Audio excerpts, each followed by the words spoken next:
I'm going to now call the meeting of the Hollis Brookline Cooperative School Board to order at 6:03 p.m. Now that we have a quorum. At this point, I'd like to, I'm not going to make introductions tonight. We all know who each other is at this point. I'd like to appoint a process observer. Is there anyone who's going to raise their hand and be willing to do that? Tom Enright raised his hand. Tom Enright. Thank you, Tom. Tom Enright, thank you. Agenda adjustments, do we have any of those? I don't have any. Does anyone else have an agenda adjustment? Okay. So seeing none, we'll move on to nominations, resignations, retirements, and correspondence. I feel like that got longer. It did. I added retirement. Okay, That's thank why I did. Yep. But that'll be coming off soon because we're getting to that point. Okay. I don't have any. Okay, None, which great. is nice. Awesome. Okay, so we will move on to approving the minutes. I need a motion to accept the, let me read the amendments. So the minutes from, how come I don't have a date on this?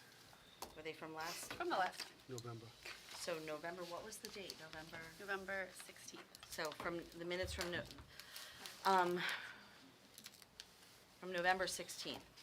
So the following amendments were offered. Page 2, line 36, delete and before R. Page 8, line 9, insert error following transcription and have before the. Page 9, line 35, correct the spelling of we. Page 11, line 38, replace R with do. And page 15, line 16, delete and some odd. So I need a motion to accept as amended. So moved. Moved by Cindy, and a second, please? Second by Kate. Are there any comments? Any other adjustments, amendments? Sorry, wrong word. Okay, all in favor? Okay, that's 6-0. What? There's only 6 of us here, I counted. Yes. No, I did not, I saw your hand. Thank you for voting, that's great. Okay, so we also need the non-public minutes of November 16th. I need a motion to accept as presented. Moved by Kate, seconded by Krista. And if there's not any comments? All in favor? Okay, so that's 6-0, that passes. All right, even though it's a little early, we're gonna open the floor for public input. As per RSA, we will keep the floor technically available from 6:10 to 6:40. And so if any member of the public were to enter and want to speak, we would allow them to even after we've closed the floor. Does that make sense? Makes sense, right? Okay, so I'm opening the floor for public input at 6:06 p.m. Is there any public input? Seeing none, I'm going to close the floor at 6:10 p.m. again with that caveat. Can I just Sure. ask, what is the requirement? Are we following the requirement, or We are are. we going beyond the requirement? No, we have to provide 30 minutes, and I guess if we, But is it 30 minutes at the public's convenience? not really, but if we're moving on with our meeting, well, we could sit here for 30 minutes and keep No, it but open. My point right? is, if we open the floor at a time, and after 30 minutes after that time, Okay, I would think, now if anyone arrived during that time, we would recognize them. right, But after 30 minutes from when we started, Okay. I don't know, I mean, if we Yeah. can, I believe we would, but I don't. so what you're saying is we'd have till 6:36 instead of 6:40? Well, even if we had till 6:40, but at 7:30, we don't have to do it. Yeah, I would say at 7:30 we don't have to do it. So beyond 30 minutes. Right, after they have that- 30 minutes to Okay. show up, Okay. between now and 30 minutes. And I only give 30 minutes beyond the time we put on the agenda, Okay. because, No, I It's thought what just- you were saying I is think if they it's- show up at any time later in the meeting. No. Hasn't been a big issue. Huh? Well, I have seen people walk in at an hour later and want to say something. Oh, okay. right, so I announce till the time from 30 minutes from the time we put it on the agenda. Okay, that's Technically, what- I understand. I don't have to, but I do, because I feel like that's respectful of the public. Got it? Yep, thank you. Okay, moving on.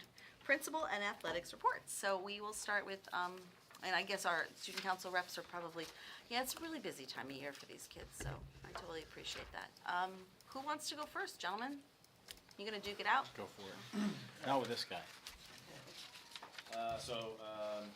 As we were just talking about, we had our first go-around of the We the People competition this month. We had students take part in some practice rounds at the school where we had a panel of administrators and teachers and people from the community come in. And our students went up to Concord in the early part of the month, on December 2nd, for the first round of competitions. We'll go back up, I think it's mid-January for the next round. So once again, students demonstrating their knowledge of the U.S. Constitution. Very, very impressive work that we have students doing in their AP government class. I wanted to highlight our performing arts department. We recently had the performance of I Never Saw Another Butterfly, just on the 2nd and 3rd of December, a couple weeks ago. We had about 50 kids, and it was actually in conjunction with the middle school. We had middle school students take part in the production, as well as students from the upper elementary. So that's always nice to see the connection with the younger grades. And I think I had mentioned it as well recently that we also had students who are our writers take part in a second act Q&A with members of the production. So that was exciting. Good to see the performing arts back up and running. And then I also wanted to highlight a number of musicians who qualified for the All-State NHMEA Festival in Concord, which will be in April. And that's Sonia Colford for the violin, Isabel Hugh for the violin, Liam Sinclair for bass voice, and Harry Surratt for trumpet, and Ollie Toner for alto voice. So congratulations to our performing arts department. And I did want to just highlight a couple other items. So in accordance with policy BEA, I did attach our clubs and advisorships for the 22-23 school year as part of the board packet. I'll take any questions on that one as well. We have our guitar night scheduled for Friday night, weather permitting, with the snow date of Saturday. Phase 2 of the HVAC project is underway, and portions of the library are currently unavailable with that work going on in the building. And as always, take any questions or comments on that. Does anyone have any questions, comments for Tim? Okay, so I have, first a comment to congratulate all those All-State, Isabel and Sonia and Isabella and Liam and Harry and Ollie. The board extends their congratulations. And then also just a quick question, Tim, you've emailed me separately, but I just want to make sure the board's aware and maybe the public. We had a conversation a couple of months ago about potentially journalism students covering our meetings. And my understanding is they may actually do that, but by watching the videos instead of actually coming and being in person. That's correct, yeah, I think the timing of things and the expectation that a student would be able to attend and remain for the entirety of the meeting is a little bit too tall of an order for a high school student at this time. So I do have a student who was willing and able to either view live stream, if he's watching right now, or watch the recorded version in the days after and put together a report of the meetings. Okay, That's great, thank you that for would be doing great. that. Thank you so much. Yes, did you have a question? Yeah, would it be within the board's agreement that if the person writing it found that the topic was of interest and wanted to expand on it, that they could reach out to someone? Would you want to go to the board chair or to a person on a comment? I'm just wondering, is it strictly just a document of here's what was said, or is it perhaps a foundation for further? Knowing the student, I think he would feel comfortable coming to me, and if there were questions that he had, it would either be, I think, through me to the board, and if the board felt comfortable, I could certainly have him reach out to the chair. I mean, it would go to the chair, I would Okay, imagine. so Is that's- that yeah. what it would do? If there's questions, just like any reporter, if a reporter had questions, and then it would be up to us as a board whether or not those questions would be answered, but I would assume with a student, it would be, sort of So it would go to the gentle. board, I didn't know if it'd have to go to Andy, or if there's any. I think it's like any other reporter, Yeah, right? I mean, I've already met the young man. He came up and introduced himself the other day. I think he's going to do a great job. I think this aligns with some of maybe his career goals and what he wants to pursue. So I think it goes hand in hand. And I think I like using the same format of him having to go to the chair because that just prepares him for his future and the proper protocols. Will it be shared with, So I think it's going to go on Cathcron, and then it could potentially, the Hollis Brookline Rotary could pick it up. It's up to, it's sort of like the AP, right? Like, they put together their news and then they'll reach out. They look to the CABCRON for I think stuff? they're working together, right? Isn't the Hollis Brookline Rotary think- News, like, they're. Yeah, and I've spoken with Julie Yeah, about Julie. this particular topic, and I think Okay. she's looking forward to the content. Cool, that'd be great, thank you. Oh, Thanks a lot. Thank you for that. Are there any other Very questions on that? That's great. I think that's a nice thing. Okay, so do you Wanna want to do do Brian's athletics first, or before? do you want Patrick to go? Why don't I pick up Brian's and then, Okay. if, Oh, and thank you for providing us the list of advisors. Absolutely, yeah. The winter sports teams are all officially up and running, with some of our teams already starting competitions. Our wrestling team is off to, at the time of this, a 1-0 start. I believe they're actually 2-0 now. The girls and boys basketball teams are underway. Girls, I think, are 1-1, and boys lost their first game of the season last night. Unified basketball numbers are very healthy. Yeah. What did I see? 31. 31 participants. So I went in the other day, full gym, packed house. So that's always awesome to have a strong, healthy program for our unified athletes. And I also wanted to point out a couple of significant increase in enrollment participation numbers. Our indoor track program took a hit during COVID, maybe more so than anything. Yeah. We didn't have competitions during COVID. Last year was tough getting the athletes kind of back out, and those numbers have rebounded nicely with 32 participants in indoor track. And then again, wrestling numbers are again really strong. 28 kids up from 21 and 18 the last 2 years respectively. So it's good to see our numbers strong. Once again, it looks like kind of like the COVID dip with regards to athletics has kind of rebounded nicely, so no problem. It was well placed, Bob. Great, thank you so much. Any questions on the athletic report from anyone? Looks great to me. Congratulations to the teams that are starting out. It's awesome. All right, Mr. West, your turn. Sure. So last month, about a month ago, we had our second turkey trot, which was a great success. All students were involved in some capacity. Some were helping at the start and the finish line, but the race starts right behind the middle school, runs up Jeff Smith, up Cavalier Court, right in front of the high school. Thank you, Mr. Grisone, for letting us do this again. Top finishers receive a shirt and other prizes donated by PTSA. And then also we had some top finishing rocks, whether those students were running or walking.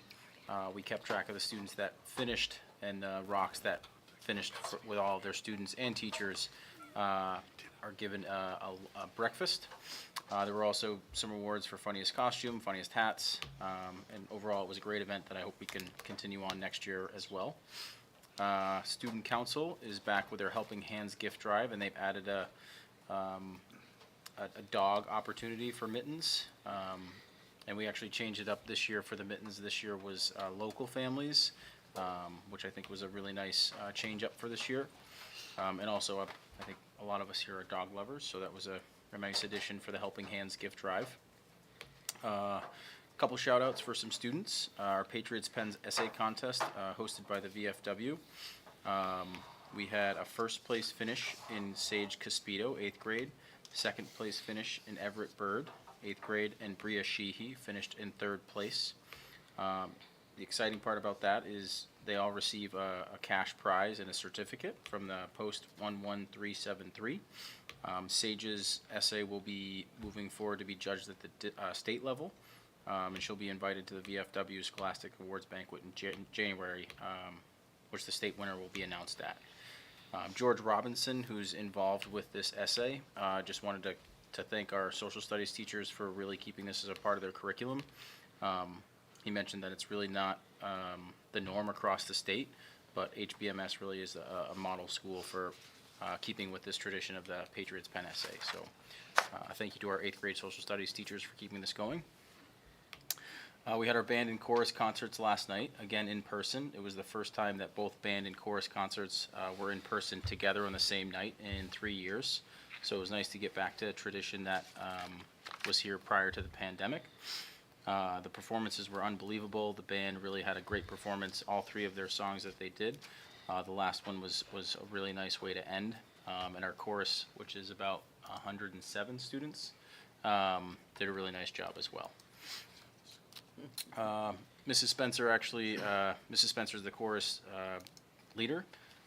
She took a few students down to the Hollis Luminera stroll last Saturday, and it was just a few songs that students, I think high school students might have also been involved with, sang some songs in the Monument Square, and then I think there were 3 or 4 songs before the tree lighting, and then 1 song right before Santa arrived. It sounded like it was a great event, and Ms. Spencer plans to keep this going next year and years to come. Our Washington, D.C. trip is up to 185 students. We still have some more students that we're working with through our scholarship funds to get them registered. One exciting news that we heard this week was that we were accepted to do the wreath-laying ceremony at the Arlington National Cemetery. So 4 of our students will be selected at some point before we head down to participate in that wreath-laying ceremony, which is a really powerful and meaningful ceremony, and we're just really excited to be a part of that. We had our dance last Friday, which we raised enough funds to sponsor another student for the DC trip. Students, as always, were well behaved. There was an exciting half-court shot that one student was able to win some money with, but also half of that donations went towards the DC trip. We're still accepting donations, but I really can't express how amazing it's been to see how much donations there's been from the community for the DC trip, and they're still coming in. So really appreciate everybody's help with getting some more of our students sponsored for the trip. There was some lead testing that went on both at the middle school and the high school. Everything seemed to check out for the lead testing. And I think that's pretty much it. Thanks, Patrick. Of course. Does anyone have any questions for Patrick? Middle school and the high school on the same water supply, or is the high school now coming from the wells? And the High school's from the Wells, the middle school is from the Hollis Rocky Pond. So the middle school is connected to the library and the church and Correct. that whole system. I had a question from a church member regarding that, so, but I don't think I need to cover that today. Good, thank you. Congratulations to the Patriots Pen essay contestants and how well they've done. When you mentioned George Robinson, just forgive me, is that a staff member or is that the George Robinson who's in charge of the scouts? I believe he must be in charge of the scouts. He's the Okay. individual that helps facilitate the essay. Okay, yeah, so thank you to him as well, because Yep. he's a volunteer. I wasn't sure if maybe you were talking about a social studies teacher that I wasn't familiar with the name on, Nope, so. sorry. It's just me not knowing everybody's name, which is bad. And congratulations to the band, and that was 7th and 8th grade band and chorus together. So when Yep. you say 107 members, that's For chorus, for chorus, is Yep. that's 7th and 8th grade chorus? 7th and 8th grade chorus. And it was all together in one all concert? together. Wow, Yep, first that's time this lovely. year. Yeah, That's great. it was nice. And Tom has a question. What's all the stuff around the library?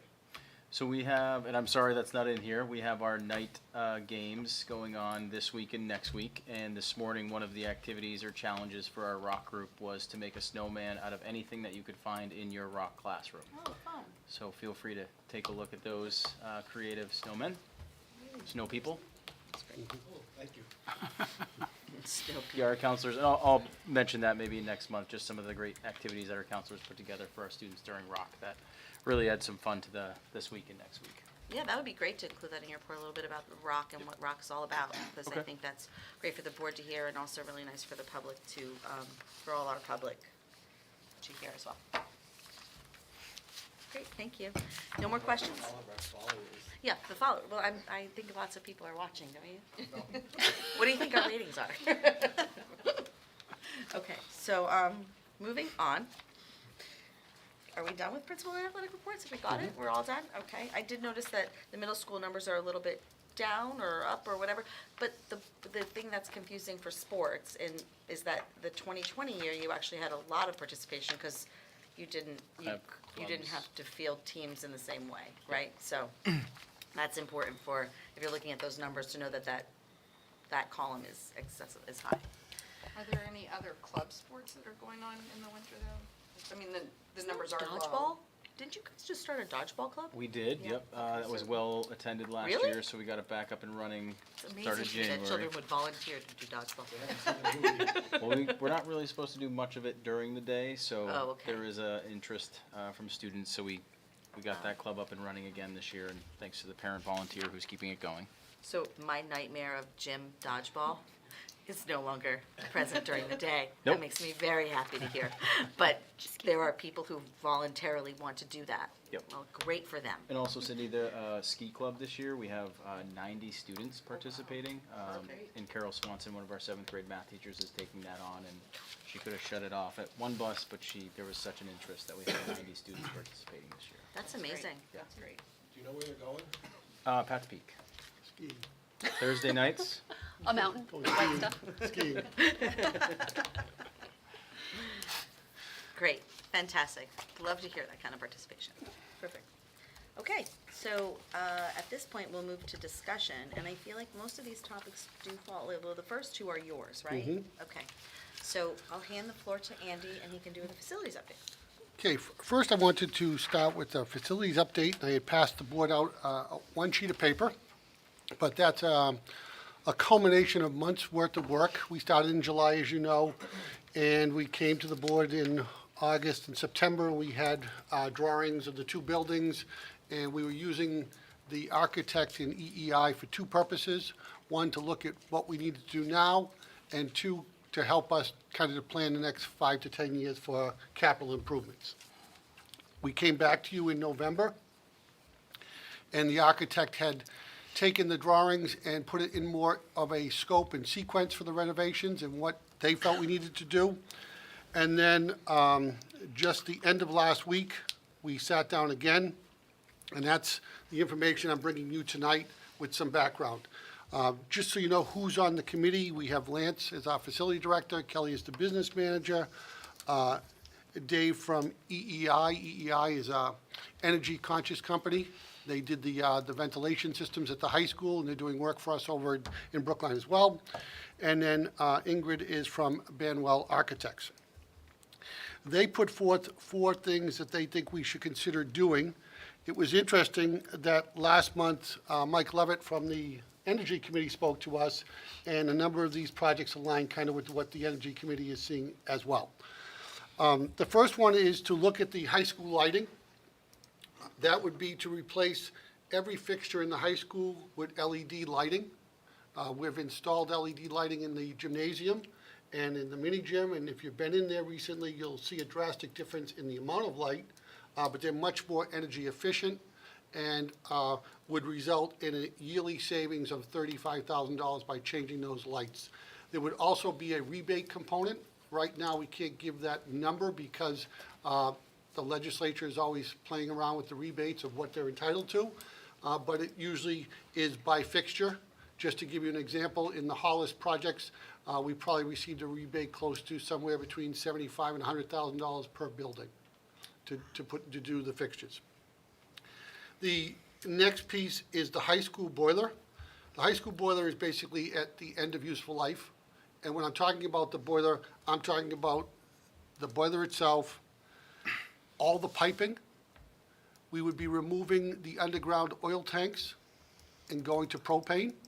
This would be giving us buying power with the town of Hollis and the Hollis School District to buy propane in bulk, which is, we have seen a savings of. And I'll give you a real example. We all know that energy prices are going up. The total difference for the Hollis School District with their 2 buildings was $18,000 increase next year for electric and propane.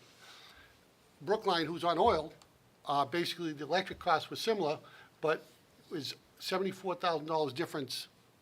So 18 to 74, so we have the test case of proving that these LED lights are working and saving money.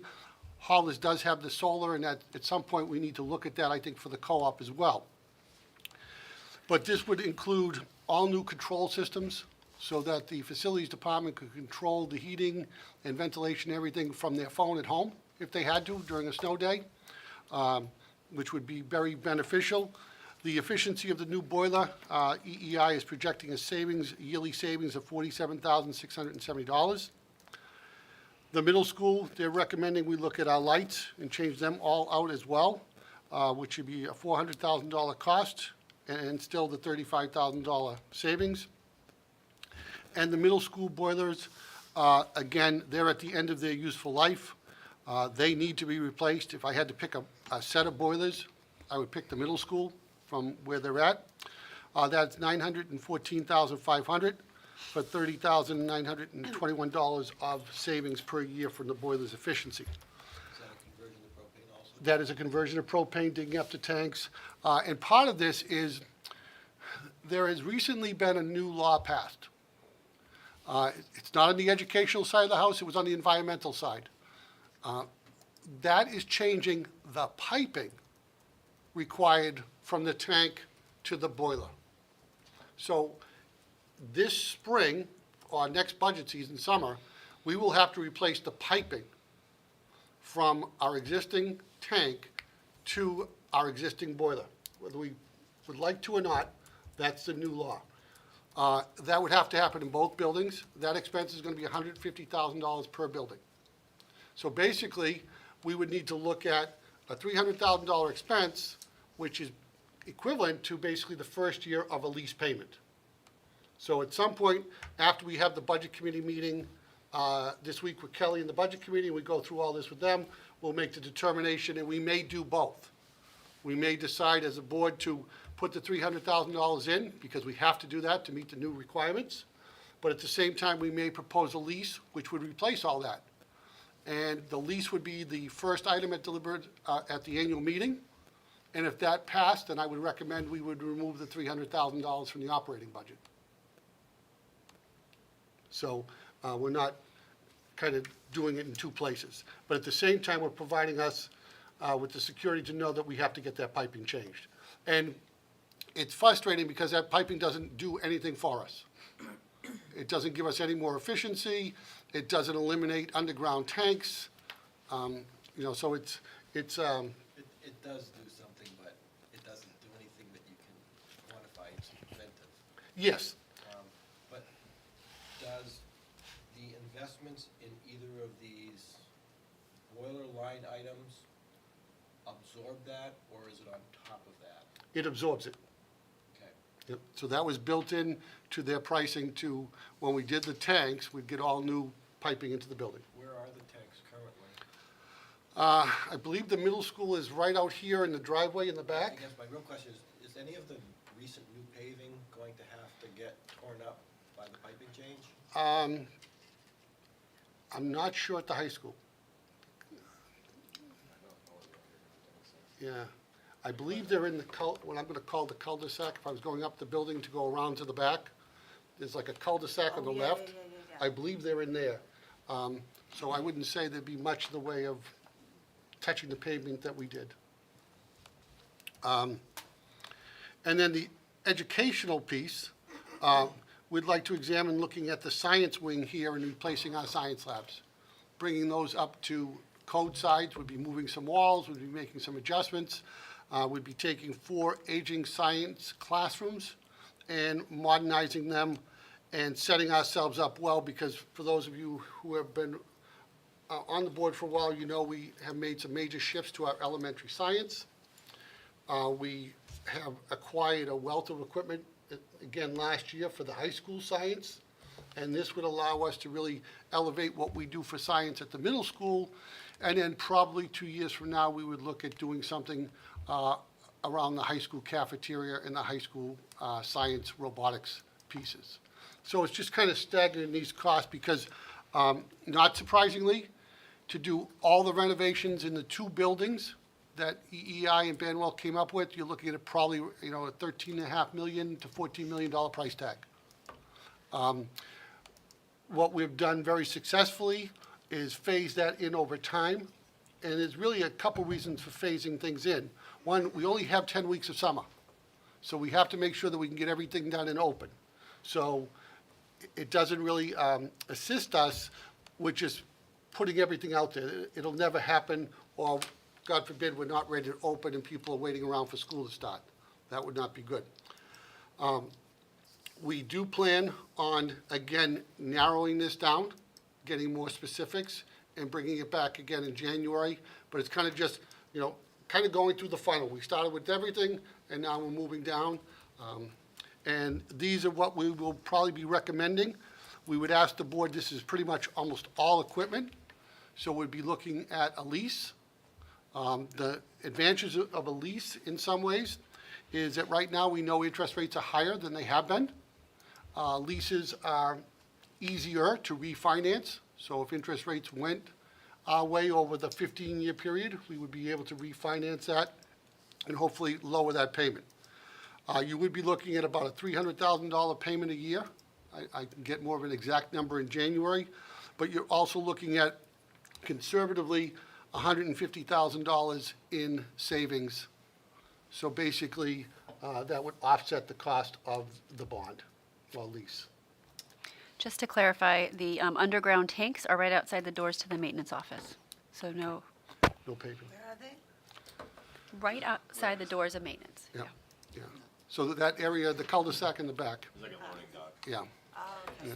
Do you, So they're inboard of the Yes. driveway? Yep. Across from Blue Corcula's entrance. Where the art room It's like a is little, down like, in that section. Opening. Where the But dumpsters they're are down there. inboard of the driveway. Yeah, Correct, so that- yep. when you talk about the science wing, forgive me, I don't know this building like the back of my hand, would we be disrupting or dealing with any of the spaces that we touched for robotics? No, Okay, no, the robotics be separate, It's adjacent to that, right? correct.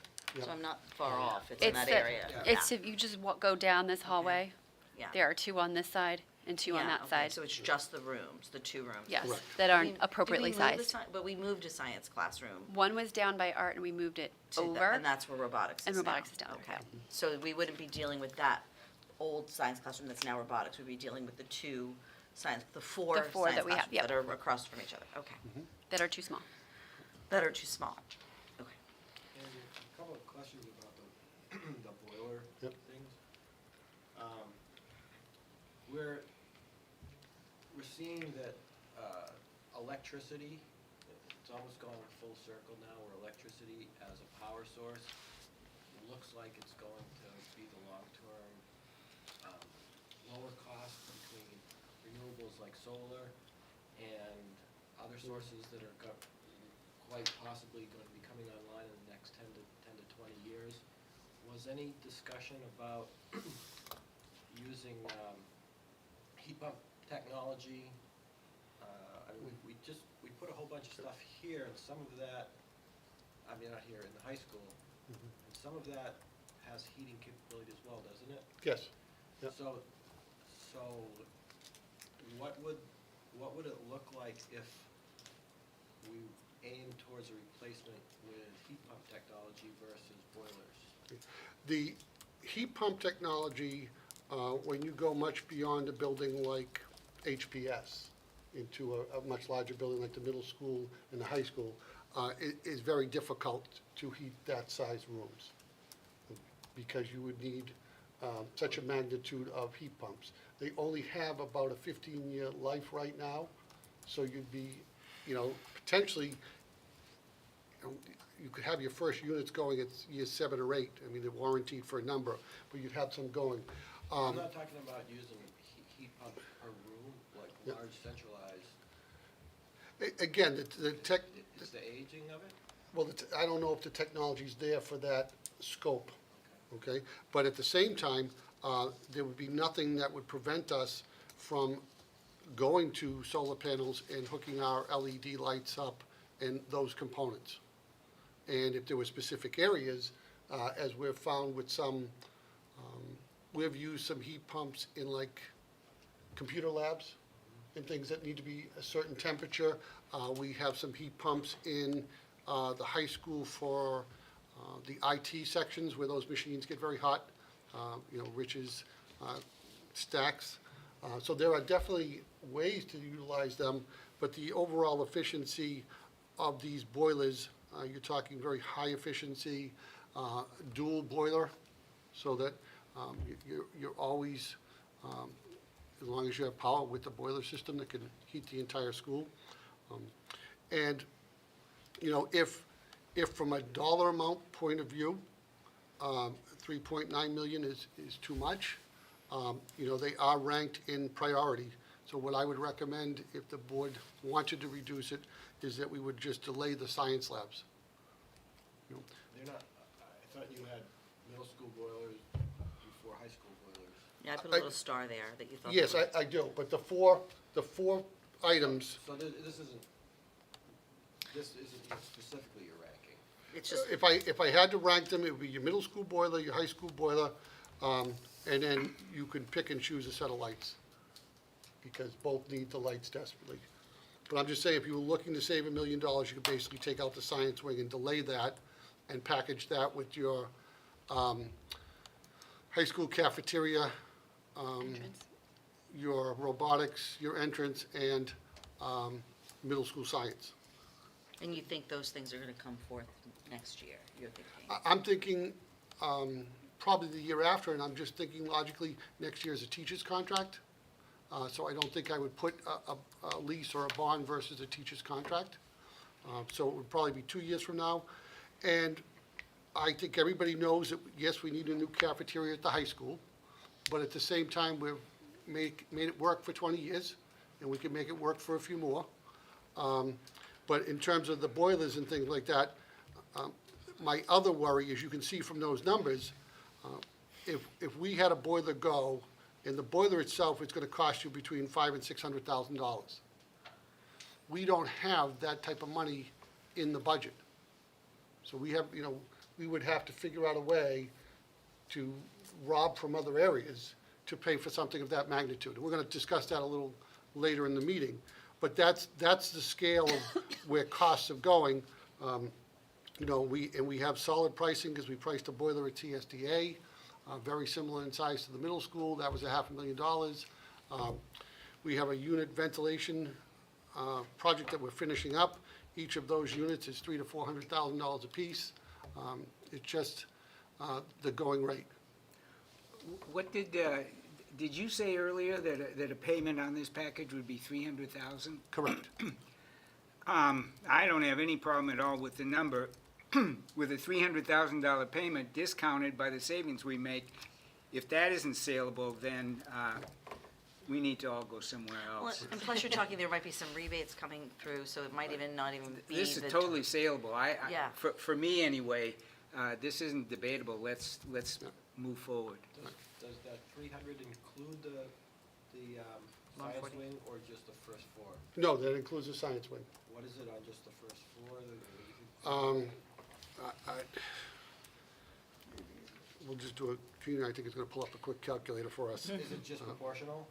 I would say yes, Tom, because right now, we're just working off an online calculator, because we're using what we think would be higher rates than we'd get for a lease or a bond. So it's easier I'd rather have the number in December too high and get more of a number in January that'll be closer. What number are you using? What's the? I'm using the 300,000, No, and the the interest interest rate, rate. it's a little over about 6, Yeah, well, which I think you'll get better on a lease through, corporate Yeah. America.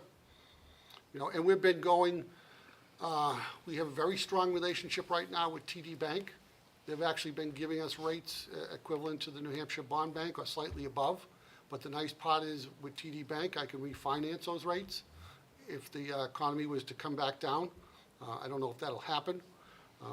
But I think when I look at this, I know it's a big number, but this takes, again, probably 20 years' worth of use, because we're talking about commercial boilers, going to really set things up. And I think having new control systems and really getting everything programmed in, and LED lightings that automatically shut off when somebody leaves the room after a period of time, all of those are gonna result in savings.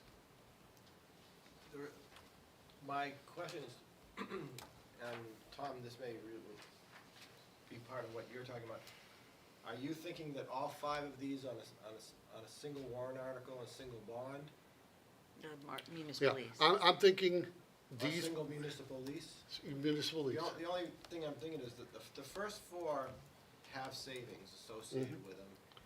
I think the controversy will be different between the facilities, the maintenance-related facilities things, and the renovation. I'd hate to see the entire thing sunk for one. There's that view versus the idea of, tagging things along and say, if you want one, you've got to get it all. I'm not sure which is strategically I better. don't know either. I mean, I can hear what Do you you're know what I'm saying. saying, Tom? I hear what you're saying. I do, I'm not buying it, but, because I think I heard that our science program is starting earlier, and, so we need a different middle school component. Is that what I heard? I think what we're asking. Part of what I heard? Yeah, you're correct. I think there's a So- difference, though, and what we get from the public is a difference between need and want. The replacement of facilities to keep the building open is a clear need. The idea of improvement, it's the same argument we've heard whenever we try to do a building improvement, it's at best a multi-year attempt. And my But it's a curriculum advancement, too. Right. And, again, with a 300, I'd look at the number for about 2 seconds, and then I'd look at the payment for a long, long time, and the savings for a long, long time. That's where I'd focus. But there's no And- savings on line item 5 is my point. No, I understand that. Okay. And again, what I will do, in the way of providing information, when I come back in January, I'll bring, the first 4 in rank order, and what that looks like for that payment. And then I'll add in the second quote, the middle school science wing, and have those pieces, because I think, well, I don't disagree with either Tom, all right? My piece is, if you said what I absolutely need, I need these boilers absolutely. So I need $2 million worth of boilers. I think the lights are a no-brainer, because they'll pay for themselves over a period of time. And I think if we can get oil tanks out from under the ground now, I think that's a great thing. We've removed them from Hollis, because I think those standards are going to get more stringent as time goes on. And our tanks are in good shape right now, so it's not like we're digging them up because there's something wrong, and then you have oil in the ground, and now you're paying hundreds of thousands of dollars for soil to be treated in those things. So the propane would be above ground? No, the propane would be buried, but it doesn't have the same concerns as oil underground. Oh, It's, in oil tank leaks, I mean, like when we did Hollis, we had to bring in inspectors to watch the tank be removed for any crack or anything like that. And if there is a leak, then you have to bring in a company to remove all the soil, and then you have to replace all that soil. And then you have Like to an EPA thing? Yes, and then you have to get it re-inspected. Yeah. And you don't have Would the we- same with propane, Would because we it's own the gas. propane tanks? We would own the propane tanks. So I guess for me, I'd love a little bit stronger answer on the heat pump question, because I Sure. think that's a legitimate concern that folks are gonna have, is like, are we gonna be investing in boiler systems that the technology's gonna be, could be easily replaced in 5 or 10 years with some other system that would be better? So I would like that, a little bit more clarity on that, but other than that, I agree with both Toms in that, the first 4 items are definitely equipment and facility maintenance.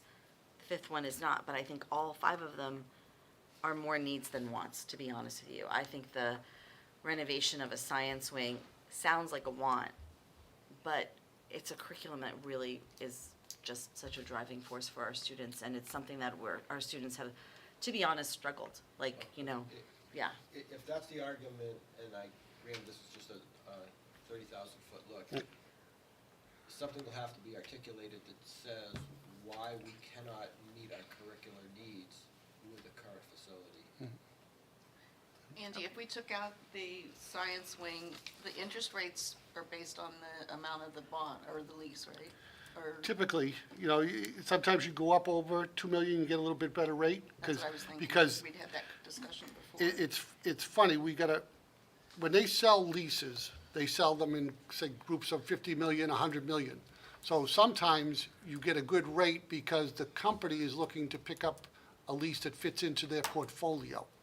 So when we went and did the lease in Brookline for our project, in that case, it was a bond, it was 1.5 million. People wanted that for their portfolio because they're trying to balance that. So to Cindy's point, sometimes there's a benefit to being slightly under 3 million, and sometimes there's a benefit to being over 3 million.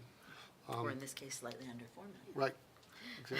So I will bring that back. I do want, just so people understand, we had lengthy work with the Hollis Energy Committee and numerous people on the Hollis schools, and only HPS is heat pumps. Hughes is a high-efficiency dual burner because that was the best solution to that school. Heat pumps do not work in every situation. What made heat pumps attractive in HPS was the age of the building and basically being a little over 1 story. Because you have a lot of piping to run for heat pumps because they all have to drain those units. So I'll bring that information back, and I'll get more specifics, and we'll try to package it all up in January so the board can make an informed decision. So is that what you'll be hoping for in January, is for us to be able to vote on whether or not to put it on the warrant? And in what capacity it would go on the warrant, municipal lease, how much, what we would Correct. want? So you'd want all of that to be on the agenda next month, and that's the discussion, and that's what we should be prepared for. Correct. And will that require, So that would require a vote, yeah. will that require a hearing? Not at that point.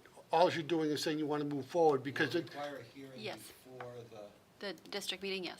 yes, separate from the Yes. district budget? correct. And right up to the end of the hearing or before you post the actual warrant, you can decide as a board not to go forward. So this would be allowing you to get feedback and input from folks as we move forward. We have pretty good in-house data on lighting from Hollis, Yes, we correct? do. So, that's sound stuff that we can use. Excellent. Excellent. Well, thank you, and thanks for the presentation. What? Yes, The, Scientific term. sound stuff. We've got sound stuff. Yeah, no, I wasn't a scientist. Me neither. I have one other thing that I want to put on the board's radar, because the Budget Committee is asking. Again, noting the concern of how expensive, like an elevator is, a boiler, or things like that, a major event happening, the Budget Committee raised a concern about not having reserve funds. So they discussed, once again, do we look at a contingency? And they talked about $125,000. And they also asked us to consider the unreserved fund balance of looking to pass an article that changes the percentage that we're allowed to keep. I think we're We're at 1. we're at 1. We're at 1. The state now has allowed districts to retain up to 5%. We're not recommending that. We'd like to see us look from going from 1% to 2.5%, because then you're looking at probably in the area of a retained fund balance, just call it ballpark figure, between 500,000 and 600,000. And that allows the board to have the flexibility, should a major piece of equipment go, that's where you would go for that type of. What's an elevator cost? An elevator's probably, for here, probably a couple $100,000. I think your biggest things are your rooftops and things like that. And boiler, that we were doing, that was Yeah, one the of boiler, that was one yeah, of the the things that root- Kelly brought up. yeah. And when the board were, if the board were to spend that money, do we have to have a hearing on that? Yes. Yeah. Yeah. yeah. So It the- used to be you had to get permission from the state, and now it's no longer that. It has to be a need, a public hearing, and then a formal vote. And the budget committee's already discussed this, are they all in, is there? No, we had, I asked them to give us some idea on what they were willing to do. The 1% everybody pretty much was okay with changing that.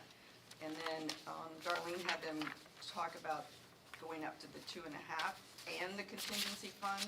And there were 5 members that were for that. 1 was absent and 1 abstained, 1 opposed. So there's actually consensus to increase the to 2.5%? 2.5% And and the also try for, contingency so to fund. have both warrants on there. Okay, that's sort of the 5 to 2, is that what it was? Yeah. 5 to 2. Well, yeah, 1 person wasn't there, so. Okay, I don't but know 5 how to 2 of the how they would vote, present yeah. members, so. Yeah, Darlene feels like that they should both be on there in case one does fail. Okay. Then But do they we would have one the other. support passing? Yes, the majority do. And there are some members who Right. don't. And we did go up, I mean, she did take it all the way up to 5%, and no one was, had the appetite for to go up to the 5%, but to take it from the 1% current to the 2.5. And I assume the minutes would reflect some of the concerns of the members who, okay. The biggest concern is, like Andy said, you used to have to go to the state. You don't have to go to the state now, but you do have to have a public hearing, but you can do it on anything.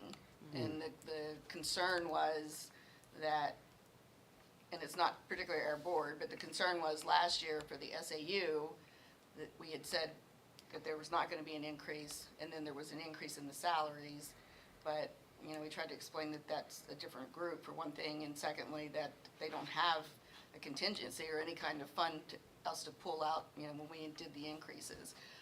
And the concern was, should we have done a retention bonus versus just raising the salaries? Yeah, that was, I think, one of the budget committee members came and spoke to us about that kind of, I think that was at the SAU meeting Yeah. in public, right? So the concern is that we're kind of encumbering the taxpayer, that might be not be the right word, but with those raises Yeah. instead of a The retention bonus. objection really was not spending the money, it was how we went about it. Yeah, I gotcha. That was the And I just want to note, because I think it's important to have it in the minutes, this board, or the SAU board, excuse me, discussed those and informed the public that we would be taking action in December.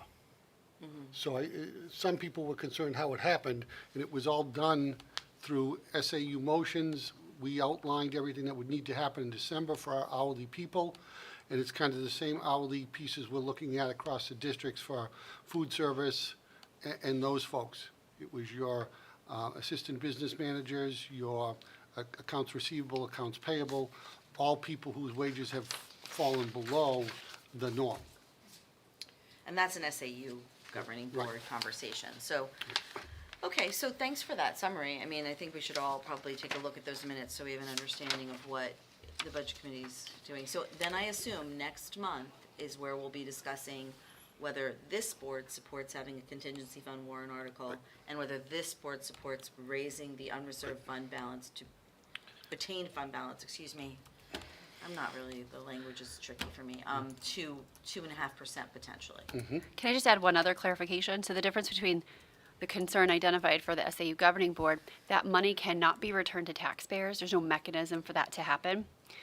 But it is that one source of money if you needed to go, if you were in the red or something. Whereas this would just lapse to the bottom and be returned to the taxpayers if not utilized. So it is a little bit different in terms of how it can be used and how it's returned.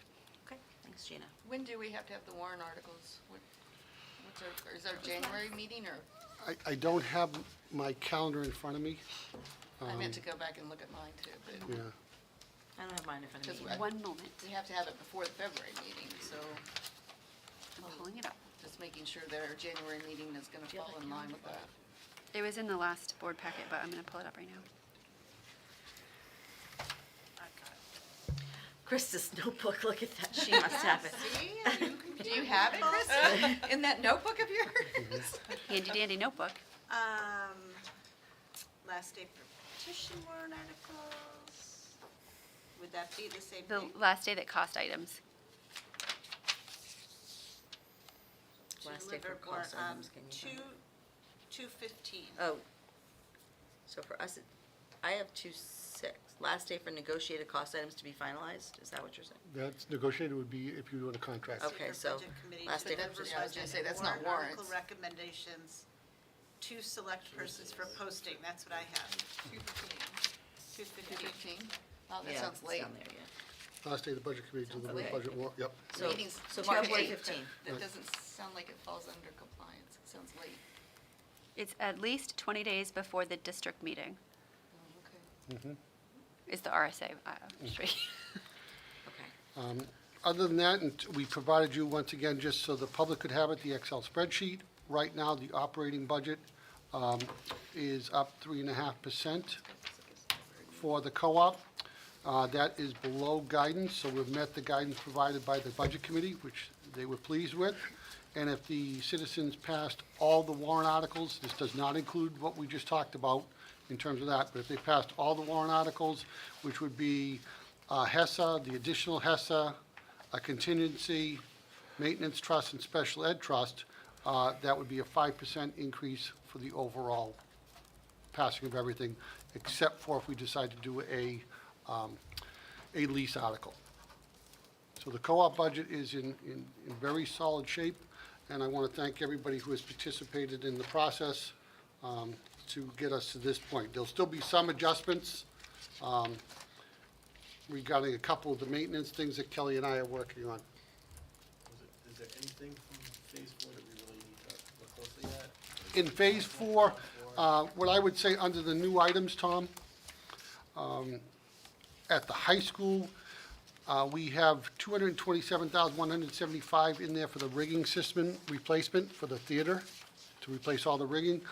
That can be phased in, we were able to find that out, so we may decide to do that in 2 this year and 2 next year, and that would help offset the rate of if we went to a lease.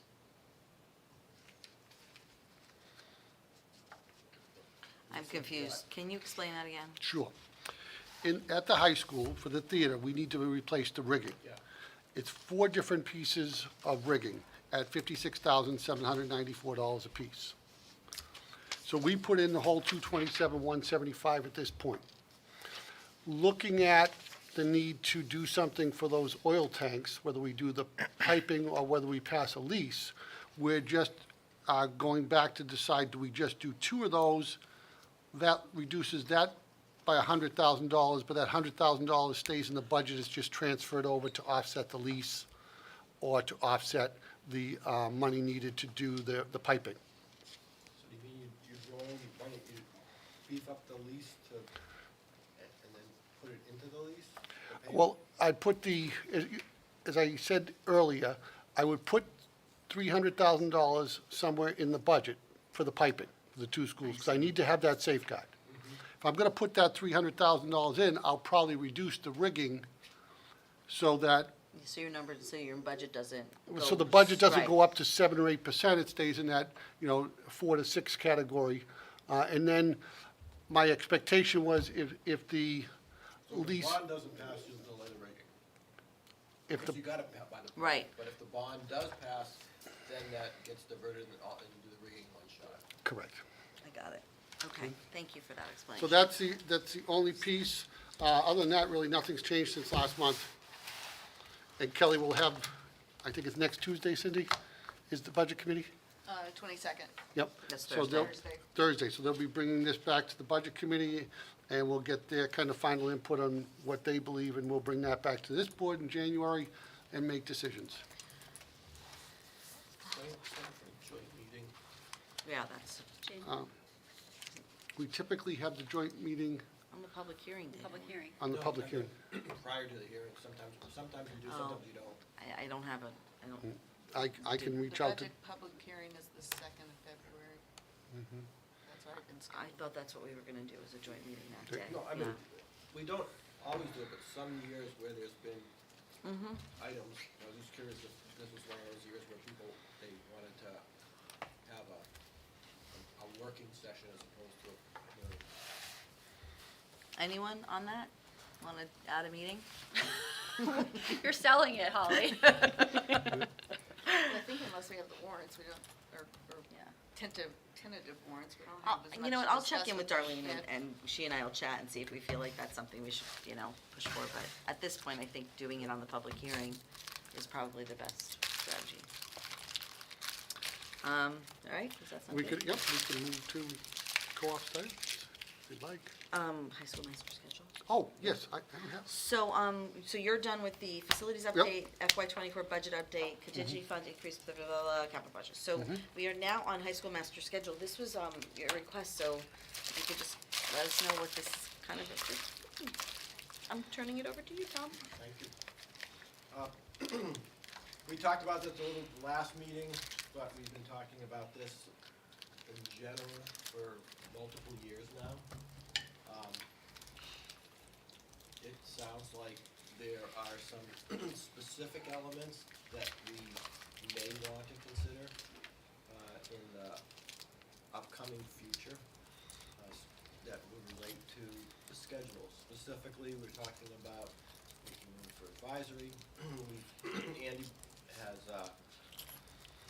briefly floated some ideas about having later periods in the day to provide some flexibility for some of our students and some of our staff. There are just a variety of topics. And starting next fall, we are likely to be entering contract negotiations, which are a major element of consideration for any schedule changes. So my question to the board is whether we want to be proactive at this point and start a committee, a large-scale committee that includes school, community, to look at that question about do we want to revamp the schedule or start the process. My guess is it will take a year or more for anything, but it would be really nice if we are going to want to do it, to have that insight available when we start contract negotiations in September or October. So, I had brief conversations with a couple of people and gotten mixed feedback as to whether there's any appetite for us to start it now or to wait a couple of years. And when I say a couple of years, I mean, if we don't do it in this school year, then it means we start it in another school year and don't have that as part of the contract negotiation packet. Anyone, Any Tim or feedback? Andy, have any, any other elements of the setup? Well, I think just a couple thoughts, I guess. I think the way the contract is written, there's nothing that stops us from extending the school day now. All right, I think we can look at that, but I think, Extending the school day? meaning having that extra period if you wanted to. Okay, the way the, It's written by, like, explicit number of minutes and hours, isn't it? I think if you look at it, because I know when we talked with Jen Given, she always felt that a staff member could start second period and work an eighth period. So that, I think there is that flexibility by contract. I think the question for me is, Tim and his staff have been putting a wealth of time into looking at advisory, and I would like to support their recommendation, which I believe is going to be to potentially pilot advisory in one more cab block added during the week. And I say that because, to me, it's always a balancing act. I think adding advisory would assist our students in many ways, but on the flip side, we've always been a traditional academically focused high school, and whenever we take instructional minutes away from classes, that worries me. Because when we say 5 minutes, well, 5 minutes times 180 is 900 minutes, and I divide that by classes, and I've lost 15 hours.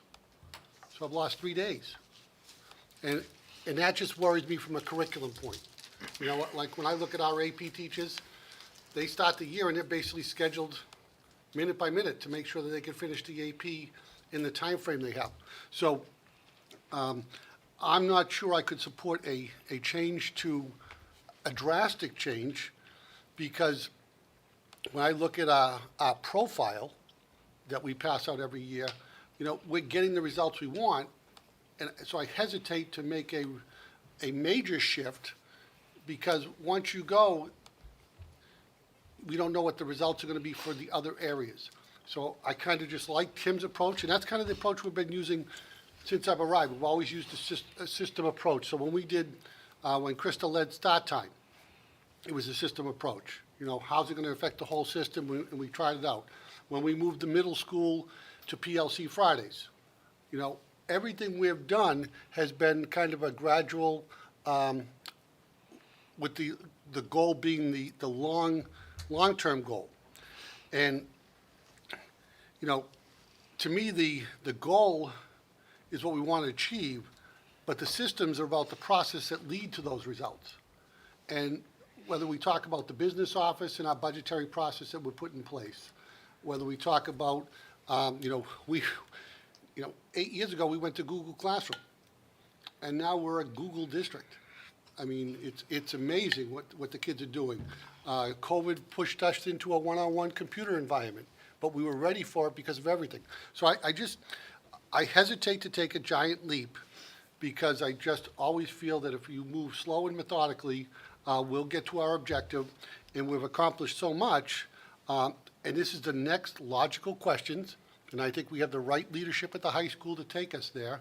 And I think working with the teachers that are involved, I would just say I would give Tim more time. I think if you're talking about a negotiation standpoint, I think the big thing we need to talk at the table about is advisory, and, how the curriculum is structured and how it's going to be delivered. Krista?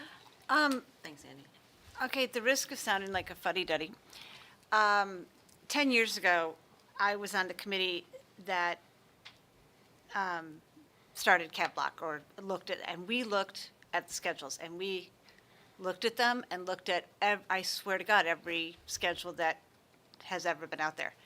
Now, I understand it was a different administration, probably with different academic and different goals. I don't think the goals were different, but different thoughts. But I can honestly say I feel like we looked at them. And truly, we tweaked it a little bit, but didn't come up with too much that was different. My thoughts to advise, now I'm not saying that, honestly, if you guys are looking at it, and if you find a schedule that you think would really be interesting, or a couple of schedules, and you would say, hey, I really would like a committee form so we could really dig into this, I would support that. I'm not saying I wouldn't support it, but I do feel like I've done it. So, but in terms of advisory, and again, I'm not trying to sound like we had it one way. When we formed Cap Block, it really was to help students that weren't learning, that were struggling, and that had a lot of difficulty getting help during the day, because either they had to take a bus to school or after school, or had to work or whatever. So we wanted to give them an opportunity to get the help they needed.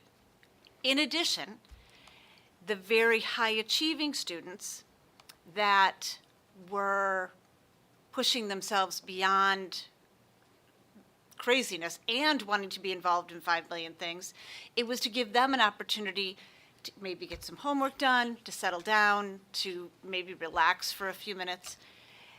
And it was there so that we could have class meetings or, school-wide events and things like that. I think it's changed since then, since we started it. But I believe, and maybe I'm being naive, that we could fit advisory in there somewhere. And I know that I hear people say, well, they don't want to lose their Cap Block. But I can honestly say when we started Cap Block, nobody wanted it. I mean, and it was within a year that people were really digging it and loving it. So I do think we can adjust things to make, if we wanted advisory, to make that happen. It's just an adjustment, and it usually takes that one transition, and then it's made. But that's my thought to it. I would be open to talking about schedules and what you're promoting at a big committee if I felt like your administration had some ideas of directions that you think would be helpful to our people. But at this point, for advisory, I kind of feel like we've got the time there. It's just how we use it. And certainly, it would have to be something that goes into the contract, because if we are going to bring it in more days a week, and if that's considered another prep, I don't know. But I feel like the time's there, and I feel like we have to be careful saying, well, everyone likes it the way it is, we don't want to touch it, because we have made those changes as we have over the past 10 years. And I do agree with Andy, taking any more educational minutes away, that's always a really tricky thing. And because the buses keep us so, scheduled in there, as I learned from start time, we don't have that option to add the day or make it longer necessarily. I mean, unless we do what Tom's suggesting, which is a different approach, but for Not my the, suggestion. pardon me, Not my suggestion, this is but a something- thought idea, this is Andy, and, something that Andy but, has a model of that Yeah. I think is worth hearing. so that's my opinion, from the old fuddy-duddy. So for me, I feel like it's two steps too far, too soon.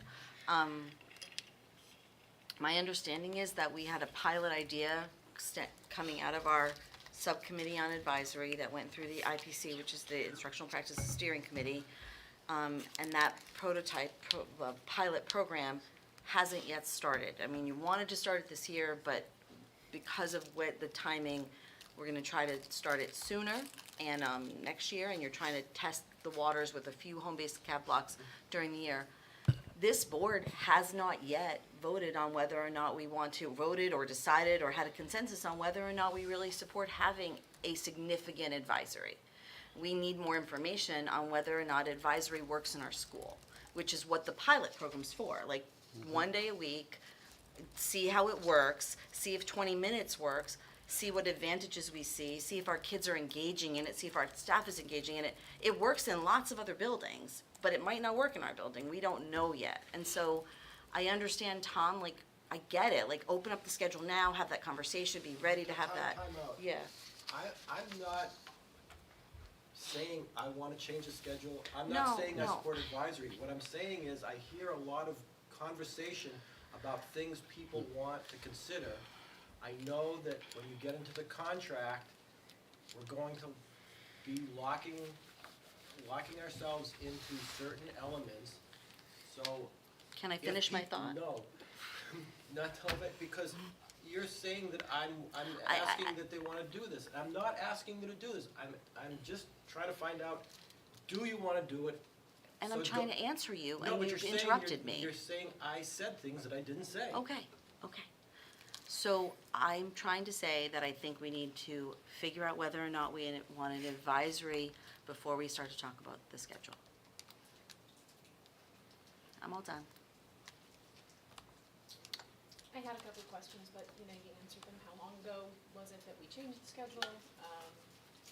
And I think, and I know from what I've heard that it was a huge undertaking.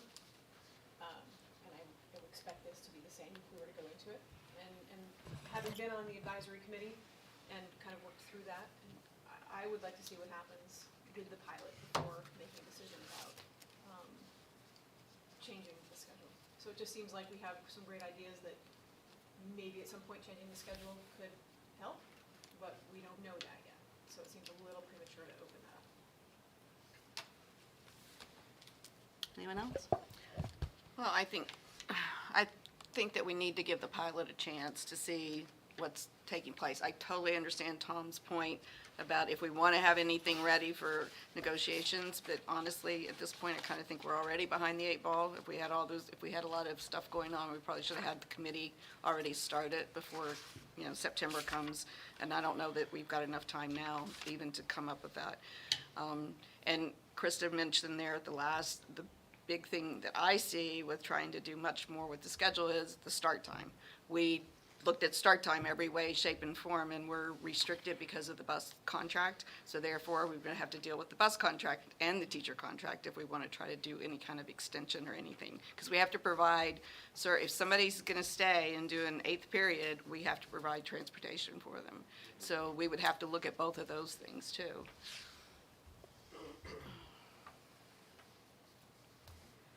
I think, thank you. Okay. Next is stipends. This refers to, I think, I don't know if we'll make a motion tonight, but this refers to continuing the conversation about potentially stipending the co-op moderator position. Creating a stipend for the co-op moderator position, which would go into the budget. Keeping in mind that even though our current moderator is also our town moderator, so he does run my town, Hollis's town moderator, I should clarify, is not both towns' moderator, but he does run elections for the town, and those elections sometimes are, reflect our elections. But that role is his town moderator role, so as much time and effort as he puts into that role is not really what we're talking about. We're specifically talking about the role that he plays as the co-op moderator, which is preparing for our annual meeting, which is scheduled for 2 nights, even though we haven't gone 2 nights in a while, we have at times. Potential snow date, which was just replacing a meeting, and then special meetings. And we do actually have we've had, in the last 3 years, we've had 2 special meetings, at least, that I know of. So, if there's an appetite for this board to do so, it would be, I think, great to possibly use the same model that we use for our co-op secretary. Is that what we call her secretary? Which is that we pay her a per meeting stipend to cover expenses related to being present, So, any feedback on that? And we don't have a motion, but we could put a motion under deliberations if the board felt like we were ready to do that. If not, we can wait 1 more month and do it in January. Is it too late in January? No. No. So, are there any comments on that or feedback? I would like to give a stipend. I think it's a lot. I would like to give a stipend. I think it's a lot of work and it's a lot of coordination, and it's more than just standing up in front of the meeting for the amount of time. It's the preparation. You're chair, you've been chair, I've been chair. Preparing for it and preparing with the moderator takes a lot of time. It's a lot of time and effort. And I believe a stipend would be appreciated by any moderator. So, What's the stipend that they get for the town road? I don't know the town. I know we paid the district clerk $200 for the meeting. Does the moderator get a stipend for the town? we don't think so. I don't know. I know in Brookline they don't. No. Yeah. I don't believe they do. I don't believe that there's I could text him and ask him, and could find out and get that information to you by next meeting. If you want me to, I can check. Well, if someone's gonna put forth a motion, the motion should include the amount. Yeah, no, I was thinking that. So I believe we pay, is it okay to say, the Yeah, it's district public clerk record. is public record, $200 a meeting? Yep. An evening. An evening, Yep. an evening, so, It'd be nice if we get that. yeah, look at that, $200 an evening, that'd be breaking in the big bucks. But I also just, because she does a lot more than that, but that's what she gets paid for, but she also does making sure all the ballots are ready for the elections of offices, meaning school board members. She is there when we did the update to the Articles of Agreement, she has to come in, go through those with the lawyer, sign off on all those. So And she does the minutes for the, right. So both positions do a lot more than people realize. Right, like the moderator creates a script, does PowerPoint presentations and all of that stuff, plus leads the meeting and spends a lot of time. Comes to our meeting beforehand, he comes to both of ours. So what I'm saying, what we would have to make sure is clear is not presence at a meeting, but the meetings that he's running. So, is there could somebody throw something out there, or, yeah? Yeah, I'm in support of it also. I think that, it's not just about our current moderator, it's about anybody who might be moderating our meetings, who might have different needs in terms of travel or childcare, and we're just talking about a stipend to help support them being able to do this for us. So, and then the other question I had, I know that this would be put into the budget for the 23-24 year. Is there room to also discuss if that stipend could happen this year? Absolutely. And how do we do that? You would just make a motion and pass it, and we would find the money in the operating budget. So would there be two motions necessary, one to do it for this year and one to do it for the budget? I think you could make one motion with it starting at this year's annual meeting Okay. and going forward. Tom Enright, did you have a I question? endorse Kate's comments. Thank you. So at this point, does somebody want to put out a number? That would probably help so that we could build the motion. That would help me. I mean, Would we say the time is similar to what the clerk puts in, it's more? I think it's slightly more from, I know what he does with the chairs, and I know what he does with me to coordinate this, and also with the high school. I think, it could be a similar stipend to what a board member gets. I know yours is for the whole 500? year. 450. I like to think it's 500. Makes me feel better. So, and that's the other thing is, we don't have to do it per meeting. That was just, I was throwing that suggestion out there. I mean, if we wanted to just do a yearly stipend, that's the other way to go, right? We Yes. could do it either Yep. way. So I just need someone to kind of, or I guess I'm gonna do this. I move an annual stipend for the moderator of $500. Is there a second? Sure. Great. Beginning with this annual meeting? Yes. This annual meeting. Uh, Beginning, Bless you. 23 school year, this school year. Yeah, we Right. put it in next year's budget for next, But Yep. we'd start with this annual meeting. So whatever you want.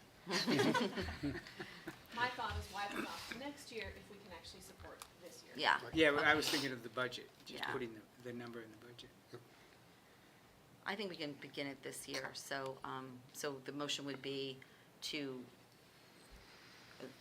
provide a stipend for this, beginning this year of $500 for the co-op district moderator. It's motioned by Tom Enright, seconded by Kate. All those, any other discussion on the motion? Okay, all those in favor? And opposed? Okay, 5-1, motion carries. Great, thank you. Moving on to deliberations. There's some sort of recommendation about the adjusting the school calendar. Should I put the motion on the table and then you'll talk? Okay, so I need a motion to authorize the superintendent, if deemed necessary, to adjust the school calendar so that students and staff return from the December break on January 3rd, 2023. I read this morning, I was really happy. Would someone like to make a motion? So moved. Moved by Kate, Second. second by Cindy. Okay, so Andy, could you kind of fill Sure. us in and then we'll ask some questions? When we created the calendar last year, we had originally hoped to return on Monday, with the holiday being on Sunday. The reality is, right now, every day staffing is a challenge. And what we have heard from staff members is the inability for them to secure daycare for that Monday because many places it's a holiday. We'll take that holiday, yeah. And in talking with Gina, my concern is, I could always address it that Monday morning as a snow day and cancel, but I don't think parents would appreciate that. I think they'd like to know well in advance because some parents will still need to secure daycare. And that's one of the biggest things we're facing. Some of the daycares locally are closing because of, illness to kids, illness to staff members, and it's really causing a burden. So what we believed, and what I believed was a very good idea when we did the school calendar, I think the reality is, with the level of sickness and daycare responsibilities, that it is prudent for us to make this adjustment. We will just be adding the day at the end of the school year, so we'll still be doing the same number of days. But I think what I've heard from staff and staff who are, highly dependable, this is creating a burden for them. So I'd like to make that adjustment. We've already done it in Hollis, and I plan to propose it next week in Brookline, and I don't think there'll be an issue with that either. Moving the last days also Yes. for students? It would be the equivalent of snow day, so everybody moves back a day. Yeah, no problem for me. I mean, I really do. It kind of makes sense. I'm surprised we didn't build the calendar that way. Yep. It would usually when the holiday's on a Sunday, Yep. that Monday. So I think most of corporate America has that Monday off. Right. Yeah. Even my school is off. Yeah, even your school. Yep. So are there any other comments on that? It's a good idea. All those in favor? Thank you very 6-0, much. motion carries. Does anybody want more cookies? No, I'm good. Are Tom? you feeling the principal's week No, I- today? No, because we're on. Well, I mean, I'll always eat No, this. those were so delicious. So They still Patrick and Tim, I don't see anything else on the agenda that requires you to stay. You're welcome to join us for more policy conversation. I know you're part of the committee, but if you feel that you're okay and, okay, bye, see ya. See how fast they close those computers? Yeah, go Have a home. good night, go home. Yeah. Thank you. Okay, guys, thank you. Yep, happy holidays. Thank you. All right, so. Patrick. Monday, I'll make it, Tom. I know I'm letting you down. Sorry. 18-month-old. Oh, do you guys, oh, Keep saying I'll make it. Monday. okay. little soccer stuff. Okay. So, I gotta pull up my agenda. So at this point, we're gonna move on to, what are you doing? No, I got it. I need to pull up the packet. So I need to make a motion. We need a motion to accept first reading of policy ECAD, security camera system. So moved. Moved by Krista, second by Sure. Cindy. Krista, Cindy, Kate. Cindy, okay. So, I wasn't at the committee meeting, Sure. so. I know can Lisa's discuss. helping me on Yeah. this one because I don't have my notes with me. Okay, so this is a pretty simple change. There was a recommendation to review based on updated legal references. So we reviewed the policy, and the only changes we are making are adding some additional legal references. Is that the two blue ones? JRA and I'm sorry, JRA? mine are not blue. No, under legal references, RSA 18968, and then the, Family Educational Rights and Yeah, Privacy. FERPA, yeah. Yeah. So you just added legal references, Correct. nothing else? Oh, Yes. that's why they're underlined. Oh, I was desperately looking for the underlines, and I was like, where are they? Okay, there they are. Are there any questions or comments on that? Any reason that we should not waive second and third? bold move, Tom. I like where you're going. No, I don't, would you like to, we'd like to, I'd like to amend the motion to waive second and third and approve. okay, Really Tom, good about it. Tom makes that motion. Does anybody want to second Tom's amendment? Second. That's Kate. Sorry, Ms. Krista. Oh, that's Krista, sorry. Okay. It was okay. So do we have to vote on the amendment Yes. first? Okay, so, all those in favor of the amendment? 6-0. Okay, and then all those in favor of the amended motion? 6-0. Thank you so Both of much. those pass, and we can put that one to bed. Okay, next. I need a motion to accept the first reading of policy EHB, data records retention. Moved by Tom, Second. whispered in my ear. Moved by Kate. Now I do remember. Seconded by Kate. Okay, so this one is a sentence, and did we make any changes? Is this just the same thing? Added more legal references. More legal references. Thank you so We much for say including all of those. The more legal, the better. Yes, okay. That's That's what we it's say. our motto. Policy So, meeting. is this the same situation? Do we, I'm gonna withdraw the motion and remove it, waiving second and third and adopt. so you're withdrawing your first motion and then removing to accept the first reading, waive the second and third, and adopt of policy HB. EBHB. Remove my first, second. No, you don't. second, No, second. he pulled the motion. So I all, pulled the rug out from under you. right. So all those in favor, I don't have to, this is an amendment, so it's just one straight vote, right? All Yes. those in favor? 6-0. Thank you. My brain starts to get very, very scrambled. Okay, I need a, is this gonna happen again?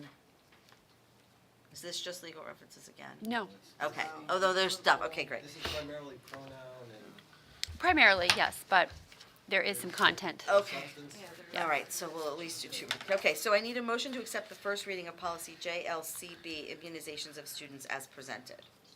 Moved by Tom, second by Cindy. Okay, so yes, we've switched to there. We've added guardians as well. And then the important change here was an update to the law, which identified that the immunization requirement for a religious reason does not need to be notarized. It can just be a form signed by the parent or guardian. And that was a legal update? Yes. So it has to be, the form has to be signed, but it doesn't have to be notarized. Correct. Oh, okay, wow, that's a lot of changes.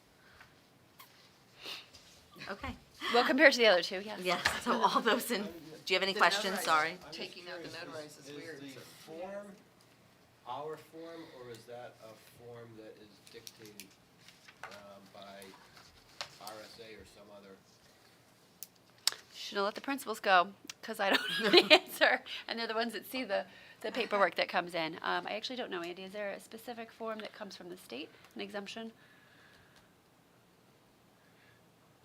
Again, I'm not 100% sure if it's, I believe it's just a parent notification. I don't think it's a specific form. So we can bring that back Back to to policy. policy. We'll bring that question back to Yeah, policy and I'd get like- clarification if- on that. If possible, it would be nice to Have one see the form. form. Yep.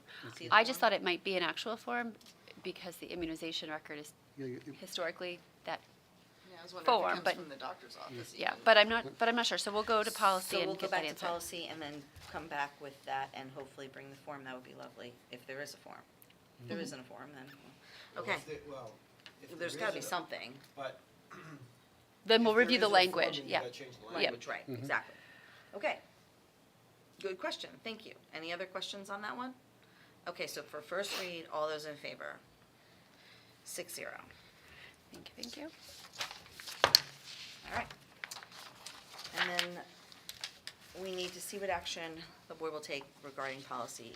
Are we up to GEA already? Yes, we Okay. are. So I need a motion to accept the second reading of policy GEA, extracurricular and co-curricular advisors. Moved by Tom, Second. second by Kate. Okay, So this one was, the feedback at the last meeting was discussed in committee, and we took what we thought was the recommendation of the board members to remove the as necessary, and just leave it as this is in the selection process. The board will be provided with a list of updated appointments and reappointments. Period. great. Are there any more questions on this policy? The only one, just to clarify, and I think it was answered last month, but I'm not sure that whether the middle school coaches are being required to follow NHIAA. We are holding them to that, yes. Okay. We'll just keep this at second, and we'll do third and final last. So all those in favor? 6-0. Thank you. So we're at, that one passes, and, we do not have a non-public? No, we do Okay, not. so at this point, I need a report out by the process observer. Wow, this was terrific, an hour and 36 minutes, a lot of very nice, productive conversation. And I particularly liked that we wished our principals happy holiday instead of dismissing them. So that was an improvement. Did I say happy holiday? I don't remember saying that. You just dismiss them like you did last Yeah. time. That's what he's trying to say. That was good. That was good. Okay, so, I need a motion. But they Thank came you back very anyway. much, process observer. I need a motion to adjourn.